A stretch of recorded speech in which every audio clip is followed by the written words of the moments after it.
नमस्कार मित्रांनो, आज गोठ्यामध्ये गिनी गवत वापरून सुद्धा आपल्या सगळ्या गायी गाभण येते आणि चांगल्या प्रकारे दूध सुद्धा देतात. नक्की कोणती पावडर वापरतो आणि कोणती ट्रीटमेंट केली जाते गोठ्यामध्ये, ज्यामुळं जे की रिपीट ब्रीडिंगचं असेल किंवा गायी हिटवर येत नाही, त्या गायी वारंवार उलटतात, ह्या सगळ्या प्रॉब्लेम आपण सॉल्व्ह केलेले आहेत. त्यासाठी व्हिडिओ हा शेवटपर्यंत नक्कीच बघा. व्हिडिओ जर आवडला तर लाईक करा, चॅनलवरती नवीन असेल तर चॅनलला सबस्क्राईब करायला विसरू नका. नमस्कार मित्रांनो, शेतकरी आणि टेक्नॉलॉजी आपल्या युट्यूब चॅनलमध्ये स्वागत आहे.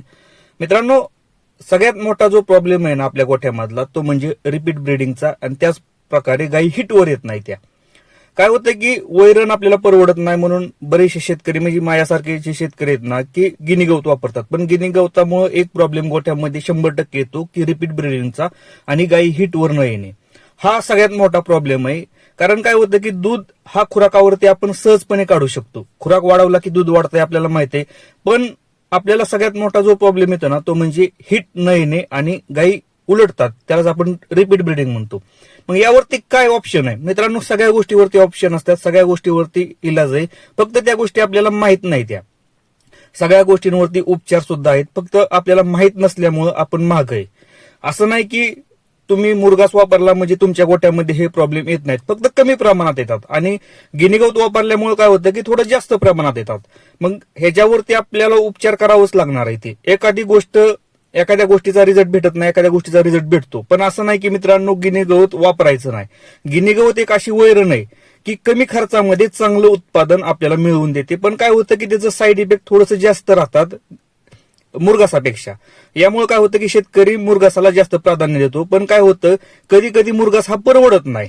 लहान गोट्यांवरती मुरघास कंटिन्यू घालणं परवडत नाही. मोठ्या गोट्यांवरती ठीक आहे, थोडंसं मॅनेज होतं, थोडंसं शेण वगैरे विकून त्या गोष्टी राहतात, पैसा राहतो. पण जिथं लहान गोट्या येते तिथं हा प्रॉब्लेम येतो की पैसे राहतच नाही, तर सगळा खर्च हा शेणावाटेच निघून जातो किंवा वैरणी वाटेच निघून जातो. मग यावरती आपण ट्रीटमेंट काय करायची?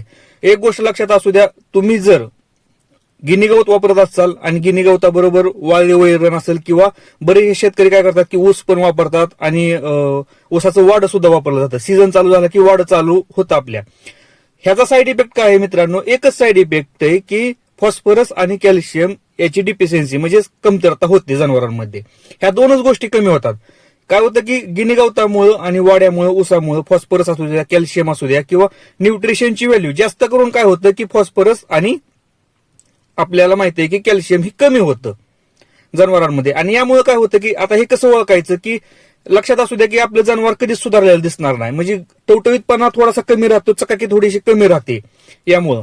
आणि गाई थोडीशी अशी सुकडलेली दिसते, वाळल्यासारखी दिसते, गायीची तब्येत होत नाही. ह्या गोष्टी जर आपल्या जाणवायला लागल्या आणि गाय वेल्यानंतर हिट वर येत नाही, जे की 2-2.5 महिन्यामध्ये गायनं हिट वर आली पाहिजे, लागून निघली पाहिजे, पण आपली गाय हिट वरच येत नाही.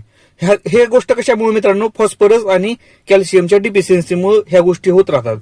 आता कॅल्शियम आपण चुन्यापासून कशा प्रकारे कॅल्शियम बनवायचं याचा व्हिडिओ मी ऑलरेडी टाकलेला आहे इथं, की आपण एकाच व्हिडिओमध्ये जर सगळ्या गोष्टी सांगत बसलो तर मित्रांनो खूप मोठा व्हिडिओ होणार आहे.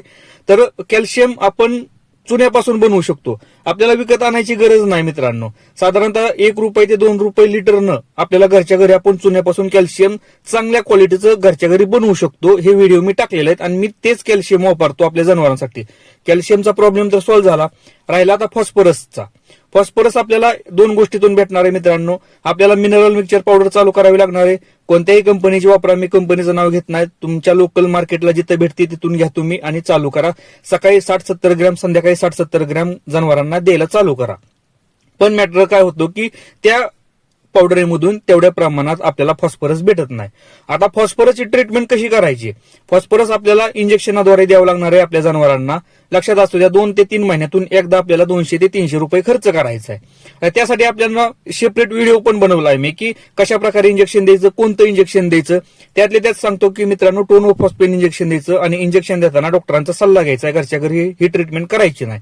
व्हिडिओ पूर्ण सविस्तर माहिती दिलेली आहे, कशा प्रकारे इंजेक्शन द्यायचं, काय द्यायचं आणि किती प्रमाणात द्यायचं. कोणताही साईड इफेक्ट होणार नाही आणि तुमच्या गायी व्यवस्थितपणे हिटवर येणार आणि गाभण सुद्धा राहणार आहे. त्यामुळं असं म्हणू नका की गिनी गवत वापरल्यामुळं प्रॉब्लेम येत नाही, तर किंवा प्रॉब्लेम येतात पण सॉल्व्ह होत नाही, तर हे सोडून द्या, डोक्यातून विषय काढून टाका मित्रांनो. सॉल्व्ह होतात, फक्त आपल्याला त्याच्या मुळापर्यंत जायचंय की नक्की प्रॉब्लेम कशाचा आहे आणि काय झाल्यामुळे होतोय.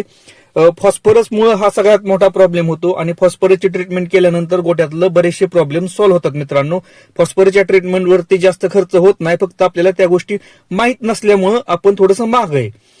बिनधास्तपणे गिनी गवत वापरा. गिनी गवत वापरत असताना तुम्हाला फॉस्फरस ट्रीटमेंट करावीच लागणार आहे, कॅल्शियम द्यावंच लागणार आहे, मिनरल मिक्सचर पावडर कंटिन्यू चालू ठेवावीच लागणार आहे. तरच आपल्याला गाय हिटवर येणार आहे, गाय गाभण राहणार आहे आणि चांगल्या प्रकारे दूध देणार आहे.